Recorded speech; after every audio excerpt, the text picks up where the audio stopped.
આજ તો પણ બહુ કામ હતું ઓફિસમાં.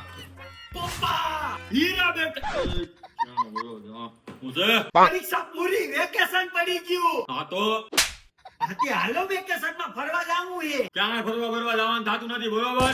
આપણે વેકેશનમાં સ્પોકન ઇંગ્લિશ ના ક્લાસ કરવાના છે, ટ્રિપલ સી નો કોર્સ કરવાનો છે, ભેગે ટેલી નો કરી જ નાખવાનો છે કોર્સ બરોબર. આ બધું ફોન બધું સાઈડમાં મૂકી દેવાનું છે, ત્રીજી કામ કરવાનું છે એ કરો બરોબર, ભણવાનું છે એ કરો. પપ્પા મેં તને શું કીધું ચશ્મા અહીંયા બાપો ટૂટલી દાંતી વાળા ચશ્મા પહેરે તમારે ફરવા જાવ નીકળ અહીંથી. A few moments later. એટલી વારમાં હુઈ ગયો. પેલા છોકરાને મારાથી ક્યાંક વધારે નથી ખીજાવાઈ ગયું ને આ ક્લાસનું કીધું એટલે બિચારો રિહાઈ ગયો. કંઈ વાંધો નહીં, વેકેશન છે, ભલે મોજ મસ્તી કરે, કંઈ ક્લાસનું કરવાનું છે નહીં, સવારે કહી દે અત્યારે ભલે હું તો. એટલે 1 મિનિટ, આ તો જાગતો લાગે, આ મોબાઈલમાં શું કરે હાલ તો જોવા દેતા. હા દીકુ, મારો બાપો સ્પોકન ઇંગ્લિશના ક્લાસ કરવાનું કે છે. બહુ બટા લાગે. હા ઊભા તો રહ્યો 1 મિનિટ. હે તને સ્પોકન ઇંગ્લિશ આપણે?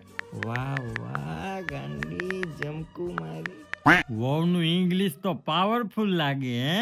હા કે તો છે કે ઇંગ્લિશ પાવરફુલ. ઈ તો